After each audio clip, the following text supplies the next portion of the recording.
The Panasonic GH5 is an amazing camera in the right hands, as with any tool for videography or photography. I've been using this for 2 months extensively, learning ins and outs of what this thing can do, and yeah, I'm impressed. So let's check out a little compilation video I shot entirely on the GH5, and if you like what you see, please subscribe. Enjoy.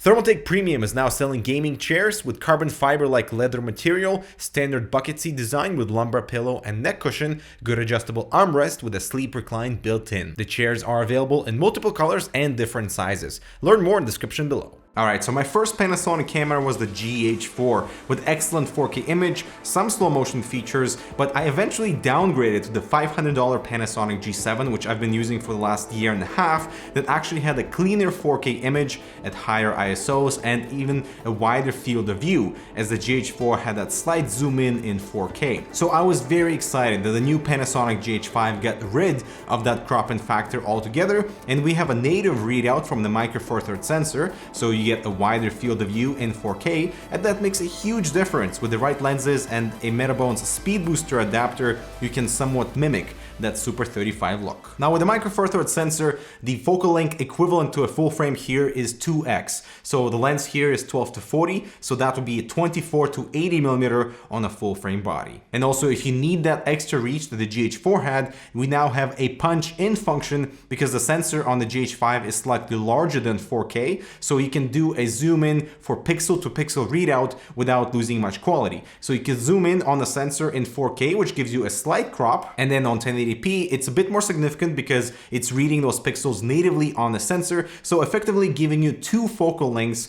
with a single lens. Next, I absolutely love the variable frame rate option for either slow motion or even time lapses, and it automatically conforms to your set frame rate. So in 1080p you can go up to 180 frames per second, giving you really nice slow motion look. Although there is a significant hit on quality, it seems like the resolution is bumped down and the noise becomes a lot more apparent in 180 FPS mode.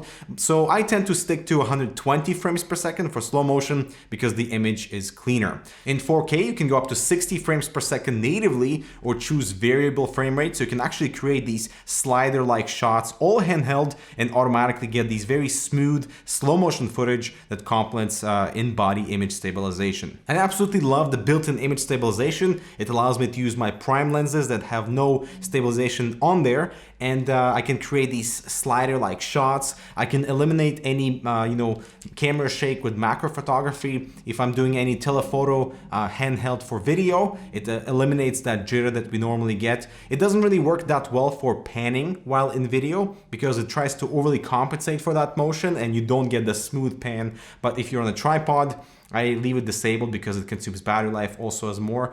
But overall, very good to create these very handheld, smooth slider shots that we normally cannot get, outside of using those proper instruments. And also you have to manually put in the focal length of your lens so the stabilization knows how much to compensate for. So those are the best improvements that I think the GH5 carries, but now let's talk about the body, the actual image output in 4K and 1080, and this whole conversation about 10-bit 422 internal recording and how it plays, if it plays nice with a super flat V-Log-L purchase upgrade. As for the body, the handling is simply awesome. I love the new joystick that the super functional buttons are clicky instead of the mushy buttons we got on the GH4. With the record button on the top like we have on the G7, it's the proper location instead of the really awkward placement we had on the GH4. However, the display button is incredibly frustrating. It's right there beside your thumb and I constantly press it when shooting handheld. I'm also very disappointed with the top thumb wheel because the steps are mushy and it can get actually stuck midway between the steps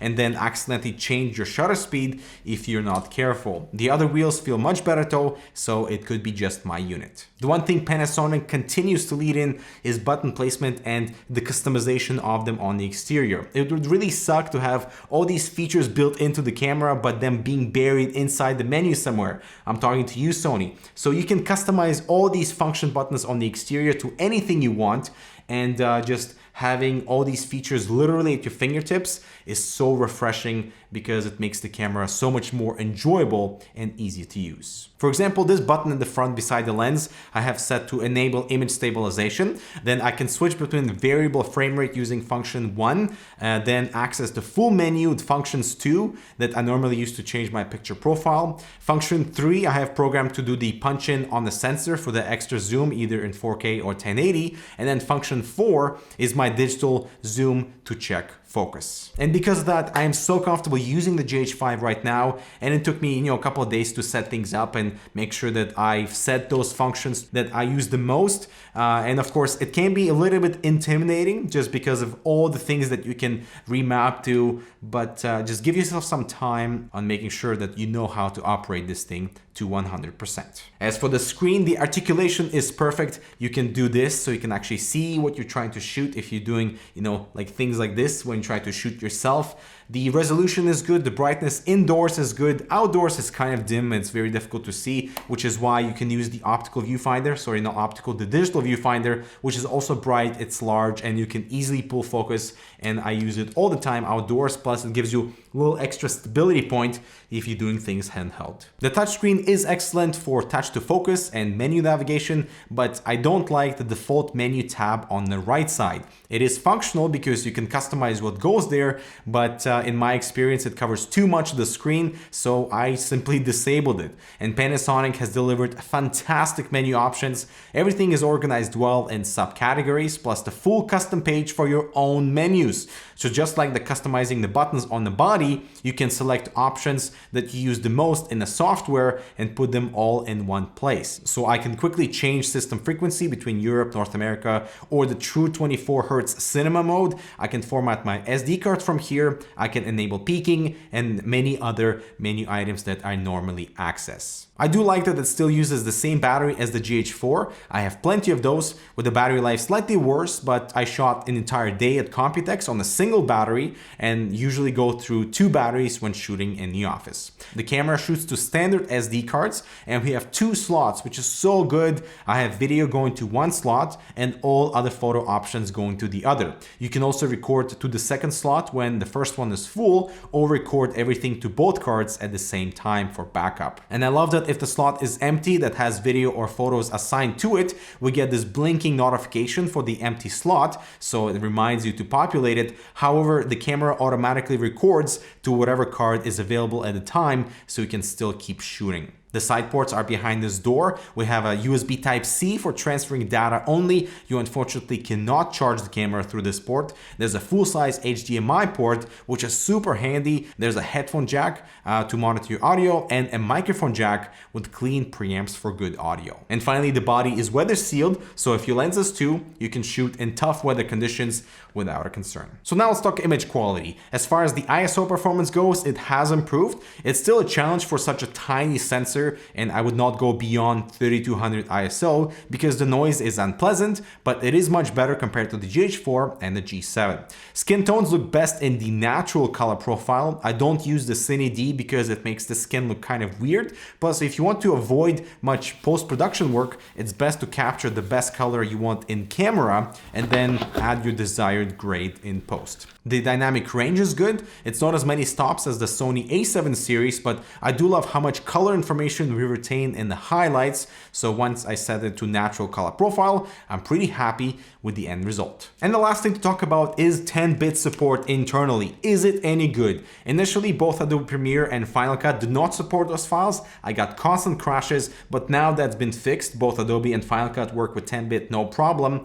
You still cannot see the thumbnails for the footage for 10-bit files. But the problem here with the 10-bit files is the actual data rate and compression. So you get more compression at 10-bit 10-bit at 150 megabits per second versus shooting at 8-bit at 100 megabits per second. So what does that actually mean for image quality? So as you can see in the natural color profile with a super heavy intentional destructive grade, the blotchiness between the color gradients is less apparent in 10-bit footage. So I can take this shot, for example, and push the color in the opposite side of the spectrum without introducing color artifacts that are more visible in 8-bit. But the main reason why you might want to use 10-bit is if you use the upgrade for V-Log-L, which gives you much more latitude for dynamic range and color information. In this outdoor scene, for example, our sky is perfectly preserved. We get a natural and bright green trees. ISO 400, by the way, is the lowest in V-Log-L. So with the same settings in natural profile, our highlights are completely destroyed. But because we can lower the ISO a little bit on the natural profile, ISO 200, for example, we can achieve a very similar highlight recovery and colors look fantastic out of the camera. But if we destroy the clip with a severe grade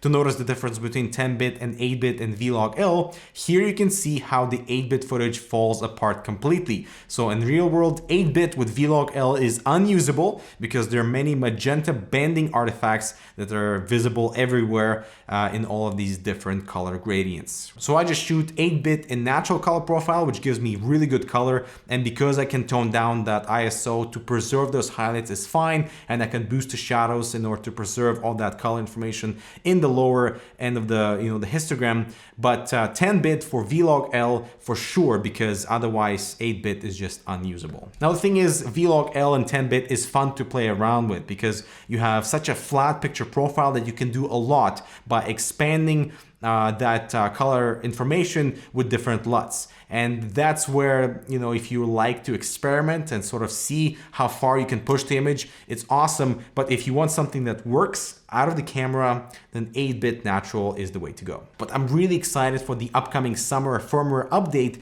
that will boost the data rate to 400 megabits per second for 10-bit. Right now we're kind of locked to 150 megabits, and that kind of sucks because the compression is just too much, even though 10-bit is better than 8-bit in V-Log-L. But imagine we'll get a lot more latitude for dynamic range and color information once we hit that much higher data rate at 400 megabits per second. But guys, the GH5 is far from perfect. Despite having so many awesome features built in, it does lack in many areas. Autofocus is one of them. I don't use autofocus in video, but it's just unreliable. I don't know why by default Panasonic disables the extended ISO range that grants you access to below 200 ISO, which is really awesome for really bright scenes. And for some reason, constant preview is off by default. So what you see is not what's being captured. So if your image is coming out really dark or really bright, set the constant preview to on.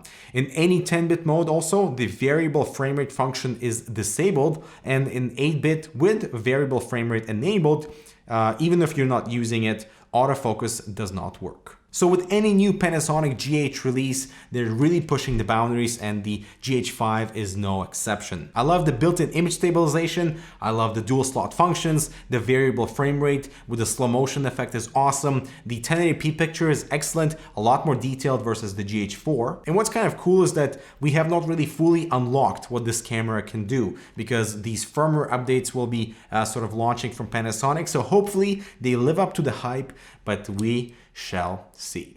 Oh hey there, ncix.com is Canada's leading e-tailer for anything your mind desires. Just keep within those categories, which are plenty, and get tempted by the weekly deals. Visit ncix.com for all them sweet deals. So guys, that concludes my review of the GH5. Let me know what you thought of the footage and revealed in this video. Are you thinking of picking one up? If yes, if no, let me know in the comments below. I'm sorry I haven't covered any photo abilities because I exclusively use this for video, and it's a fantastic 4K video beast. So make sure to subscribe and check out all these other relevant videos here. I'm Dmitry with Canucks. Thanks so much for watching. We'll see you in the next video.